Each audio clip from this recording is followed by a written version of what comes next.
Hey, what's up, you guys? Welcome back. It's me, Coach Adamir. Thanks for joining me again. This is Living Your Best Life. If you haven't been here before and this is your first episode, this is basically a health and wellness podcast designed with you, the listener, in mind.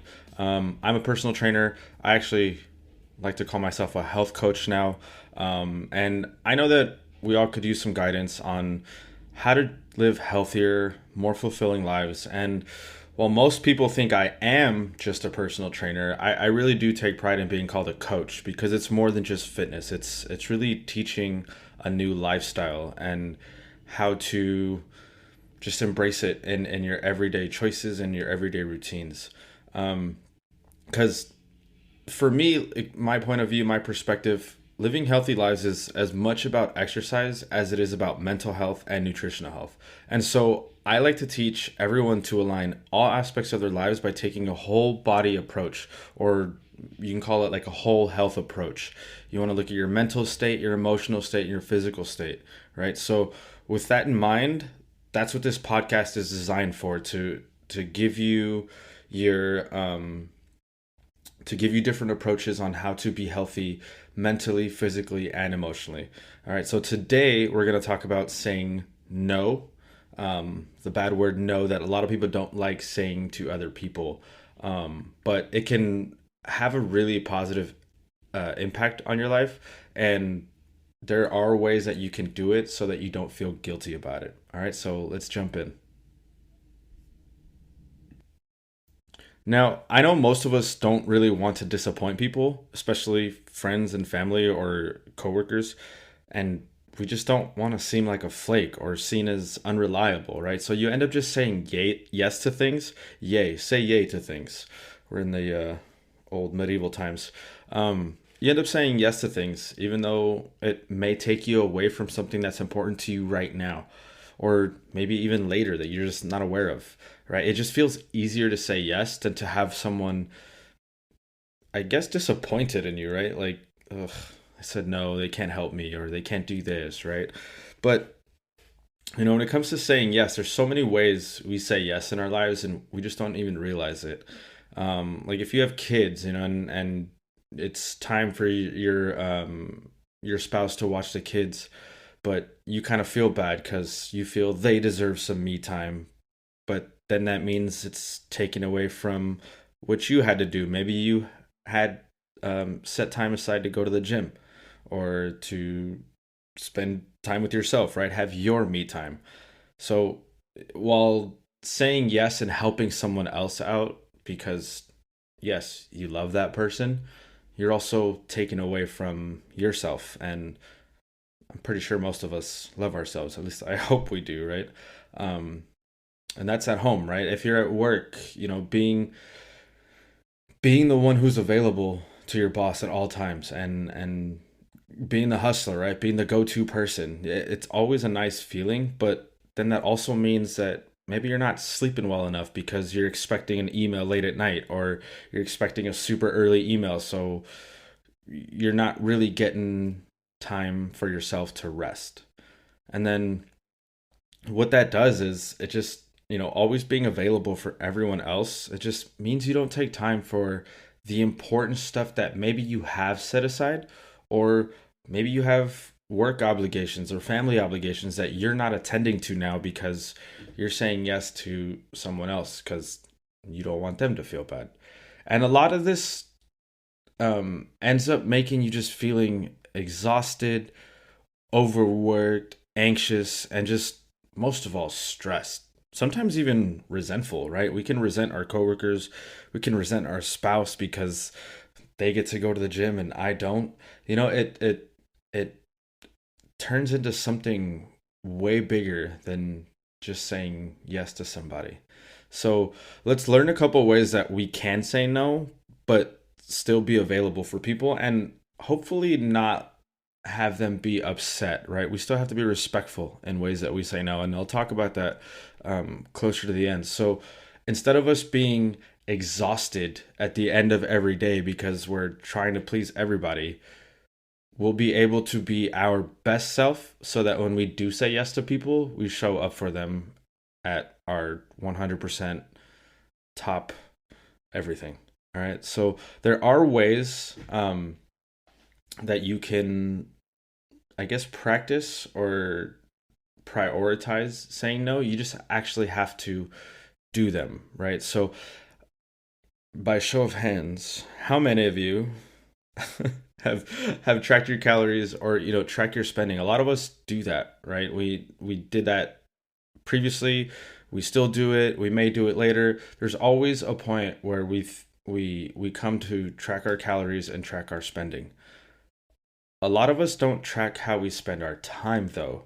And so we don't really know where our time or our attention goes. So the first thing we want to do is track how you spend your time on any given day. Pick a day, Monday through Friday, the usual work week, and just write out what your day is going to look like.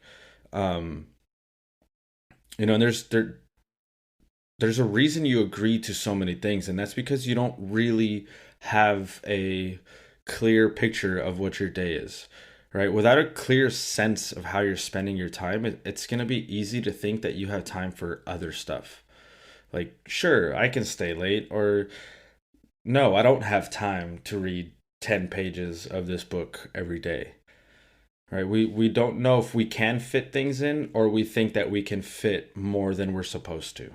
So it goes both ways on that part, right? We may over or underestimate how much time we have in any given day. And if you write everything down, you can just see where your time is going. Right? If you write down your spending, you can see where your money's going. If you write down your calories, you can see where your weight is going. But from there, you can make better decisions about how you spend your time.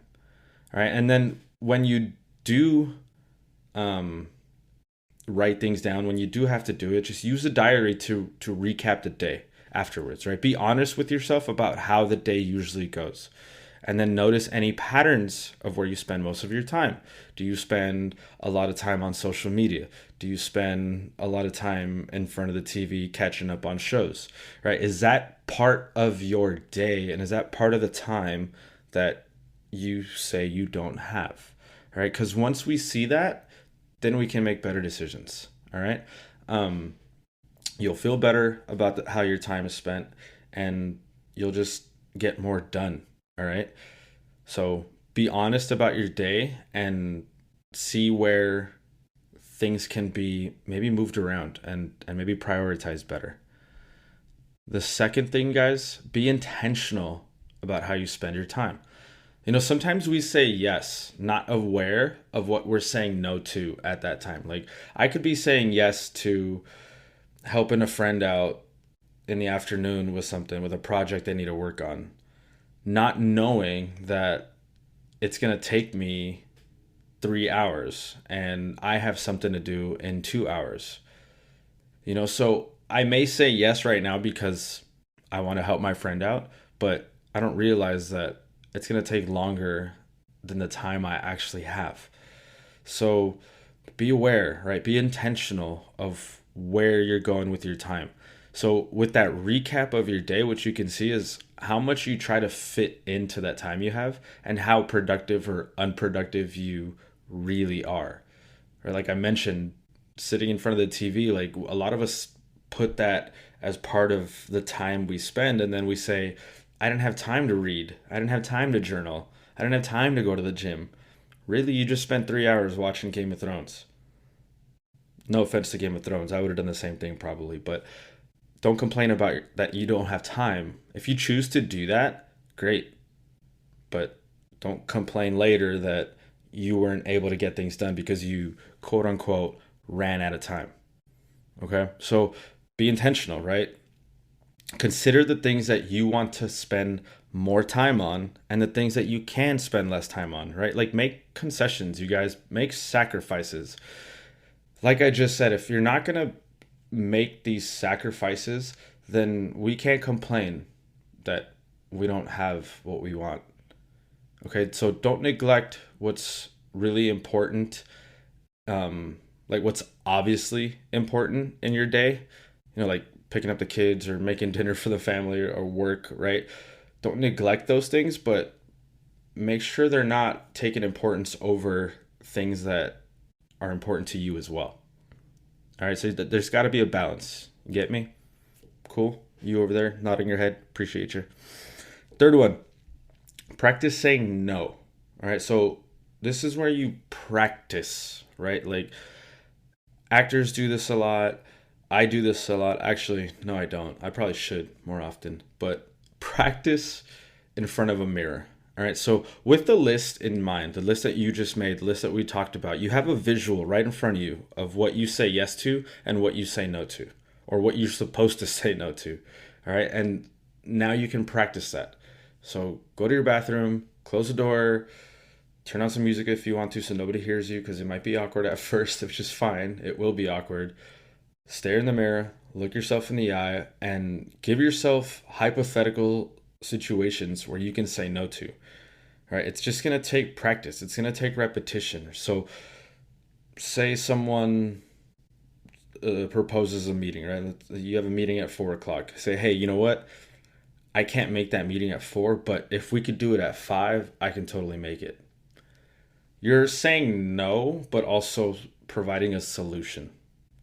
Okay, so now that kind of releases a little bit of that guilt off you, and it also gives the other person opportunity to also say no or say yes, right?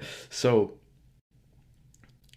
I think this will help, right? Like you I guess the structure here, right? Can't make the meeting at 4, could we do 5 instead? So say no, propose solution.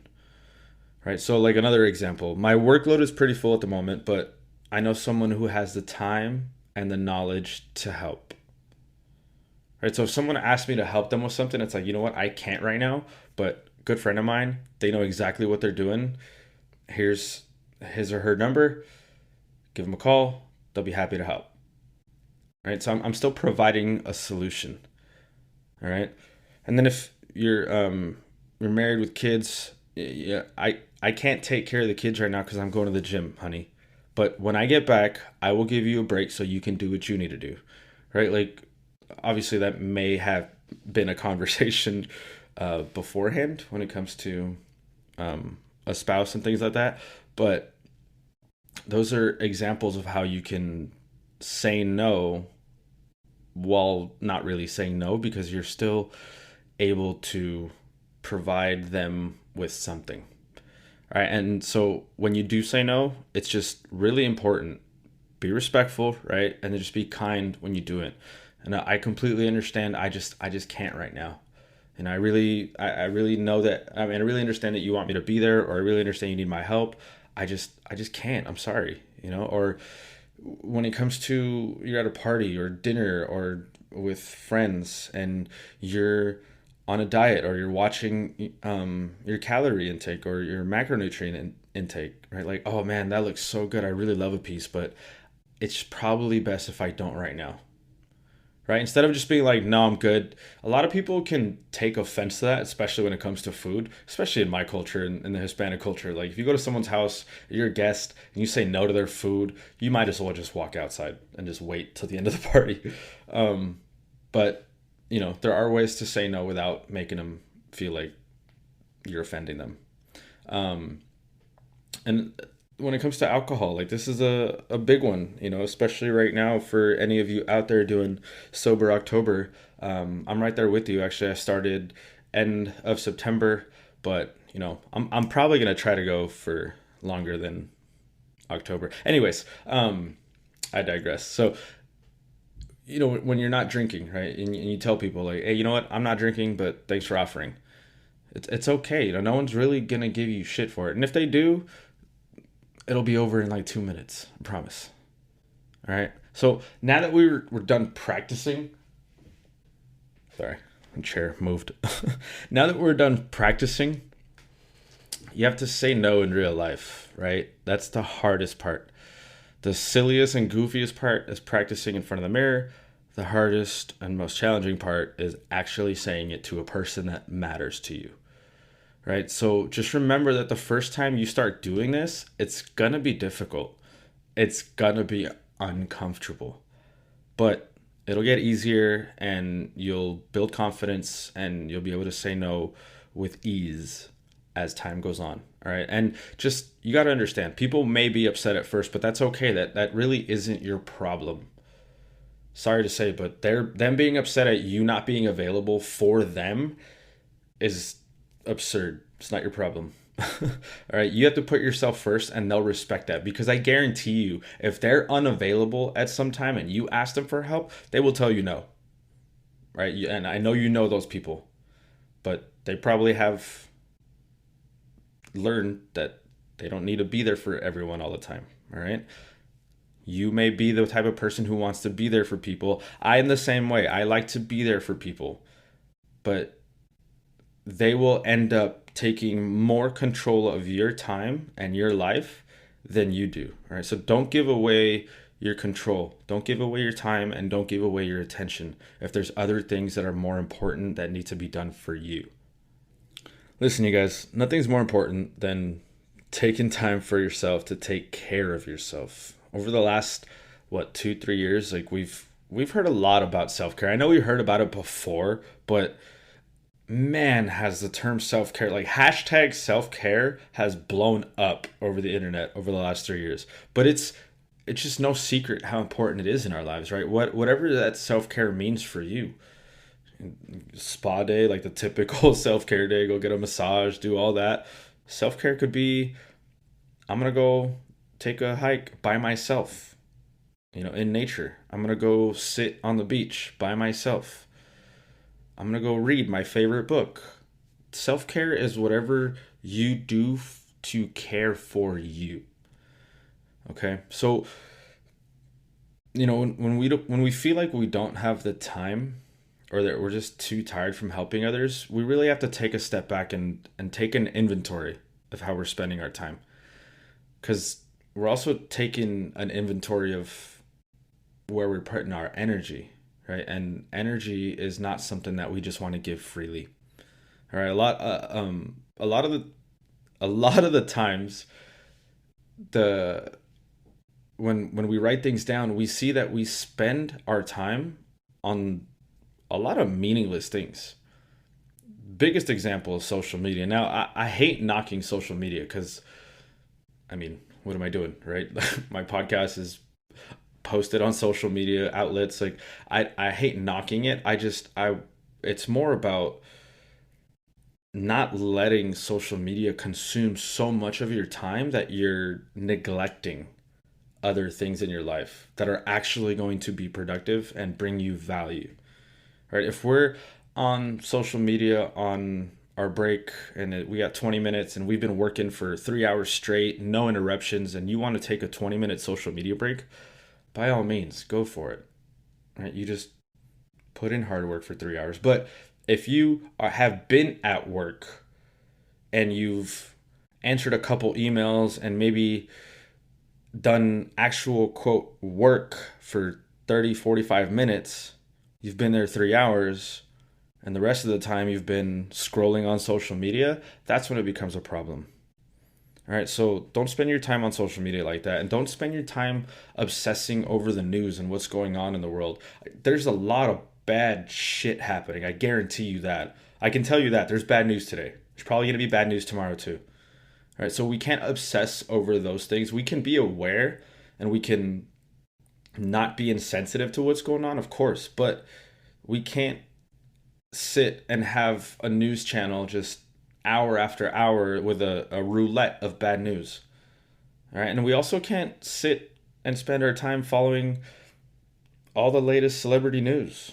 Like, I don't care where so and so got their donuts and what they're dry cleaning. Anyways, so don't spend your time on meaningless things, social media, obsessing over news, celebrity gossip, like mindless television. It's just, a lot of us when we talk about watching TV like that, or catching up on shows on Netflix. I do it all the time. Okay, I'm not here to pass judgment. The thing I want to, I guess, make clear is for us to realize that when we say we're gonna watch shows because we're gonna pass the time, it like kind of defeats the purpose of us complaining that we don't have time. So when you hear yourself sit and say, I'm gonna watch a couple hours of TV, I just need to pass the time real quick. You could probably be using that time to read that book you've been saying you're gonna read, or journal, write something for a little while, or finish that project you said, or you know, fix whatever in the house you told your husband or wife you were going to fix. um, find more meaningful things to spend your time, and you'll find it a lot easier to say no to people who are just gonna take more of your time. All right. And a lot of that time could also be spent with your family, which I think they would appreciate it as well. All right. So that's going to wrap it up for today, you guys. I really appreciate you listening, and I hope this helps. I don't want to say I'm a yes man. I'm not. I do know how to say no when it's necessary. But I do struggle with saying no to people. Sometimes I feel like, I don't know, maybe I owe it to them, or something, or obligation, but I'm working on it. And if we just make it a priority to make our time more important, it becomes easier. And it has become easier, believe me. I said no a lot recently. um, but practice, build that confidence, and you'll be better off. All right. So if you haven't, you guys find me on Instagram, at Coach Adamir. And then you can also subscribe to the podcast on Spotify or Apple, and check out my YouTube page as well. I'm posting videos on there also, and the podcast will also be available there. Sorry, I kind of spaced out for a second. I saw a spot on the wall. Yeah, ADD a little bit. Anyways, Instagram at Coach Adamir, podcast Living Your Best Life with Coach Adamir, and then YouTube also Coach Adamir. All right, so I'll talk to you guys next time. Have a great week. Remember to love yourself and go be the best version of yourself. Bye.